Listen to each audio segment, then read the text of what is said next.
This is the Gaia Centre. We call it the Gaia Centre. That's the Gaia is the planet Earth in Greek, and we like the name. In fact, all ecologists call the planet Earth, the living planet Earth, we call it Gaia.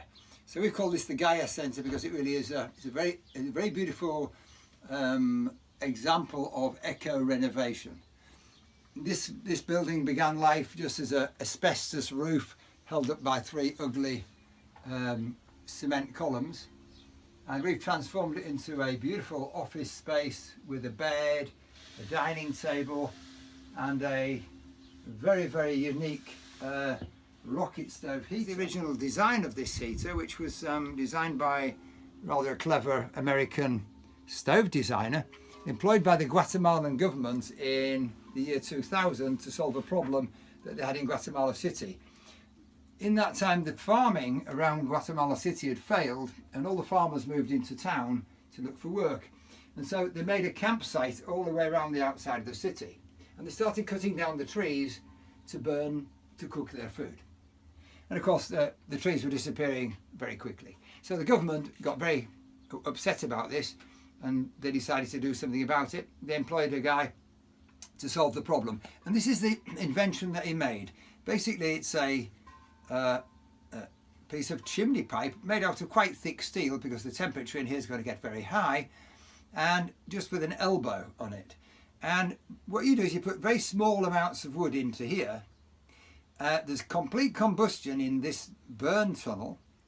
The temperature in this burn tunnel can go up to 800 degrees, which is very high, and it burns all the gases from the wood.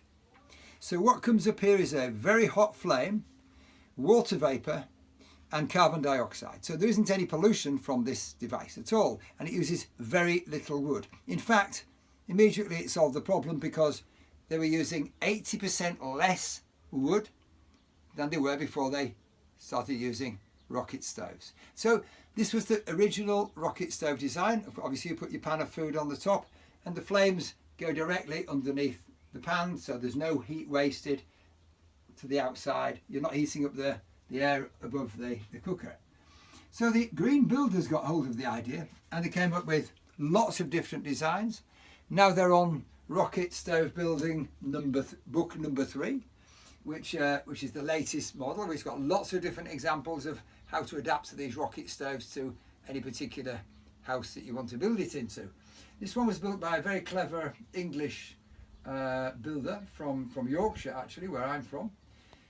It's made from a 200 litre oil barrel. Inside here, there's the entrance here to put the wood inside.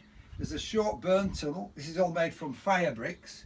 Inside of this barrel, there is a chimney made of fire brick, and around the outside of that, there's a cylinder made of steel that's come from a disused electric water heater. And then the middle between the fire brick chimney and the metal sleeve on the outside is filled with something called perlite in English.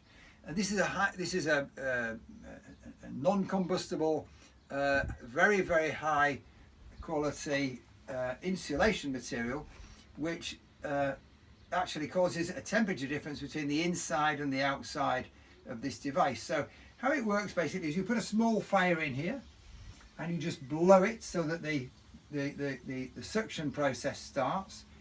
The wood is burnt completely in the short burn tunnel.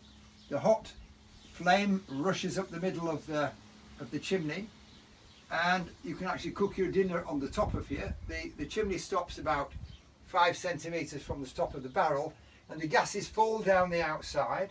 They're all gathered together at the bottom, and they come through this very big tube here, which is a 20 centimetre chimney tube.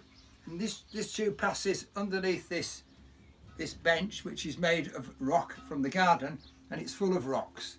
So this is a thermal mass heater, and the hot gases from the stove are transferred into the stones inside this seat.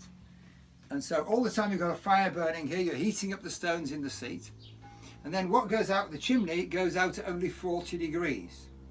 So can you imagine, you've got nearly 800 degrees in the burn tunnel and only 40 degrees going out of the chimney, which means that the rest of the the rest of the heat is staying in the room. Some of it is used actually to heat up the water that we use for washing up, and that's stored in a tank on the roof, which is part of a solar hot water system. So when there's no sun, we can make a fire here, heat up this room, warm up the water for washing up, and we're wasting nothing. And if you wanted to use the gases that come from here, which are carbon dioxide and water, you would simply build a greenhouse on the roof of this building, and you could grow some tomatoes in the middle of winter, because you would have 40 degrees of heat, carbon dioxide and water vapour, exactly what tomato plants like to grow best. So if I was building this again, I would build a greenhouse next door and use up that extra heat and that carbon dioxide and that water vapour. So this would be 100% efficient as a stove. So you'd be using 100% of the heat from the wood. That's what I call a really good invention. Okay, that's just one part. And it's all built with local product. This is earth from the top of the land here.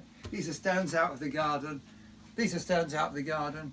All this stuff's built with recycled materials. The staircase was found in the garbage next to Casita Verde. The upright pillars that hold the bed up, they're from the forest upstairs. And the bed, that's from the garbage too. So the only pieces of wood that I actually bought here are these two pieces of plywood. Here for the dining table, you can have 4 people here having their dinner, watching the sunset. You can have somebody else sleeping on here. There's a double bed upstairs. In the ceiling here we have some special wood. This is an English invention called OSB. It's very cheap. It's made from compressed recycled wood or waste wood from the wood industry. And above there we have 5 centimetres of yak wool. That's the wool from those animals that live in the Gobi Desert. And it's what they use in the yurts, that's their family houses that they also use in the Gobi Desert to live in. And it's got a very high coefficient of insulation. So basically this room does not get hot in the summertime and it does not get cold in the winter. So even just that it has curtains on it instead of a door, you never actually get cold in here, not in Ibiza anyway, during the winter. And it stays very warm, and you can sleep up here in the summertime and it's not hot because the insulation in the ceiling is so good that it keeps you nice and cool. And if you just open the window at the back of the office, this is an office. I built this as a guest room actually, so I can invite my business friends and things to come and stay. They have an internet, they have a nice office, they have a bed upstairs, they can have their dinner here. It's nice and warm, it's nice and fresh in the summertime. Beautiful building, and the total price less than 250 euros for an absolutely beautiful room which has got everything in it. And that's what you can do with a bit of imagination and a few talented people from around the world.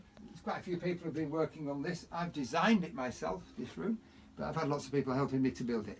The walls here, by the way, they're made of bottles and they're stuck together with a mixture of red earth from Ibiza and building plaster, and then on the outside, because that's not a waterproof mixture, on the outside we've covered it with a mixture of cal, that's hydraulic lime, and sand from the cave that we have here underground, which is a bit like a sand quarry, if you like, or a cantera in Spanish. And then we've painted it with a mixture of cal and a natural colour. Okay, so this is completely natural building using recycled materials and things that we've actually been given from carpentry businesses and things like the windows and stuff. So we haven't spent any money here, and it's turned out into a very, very agreeable place to live.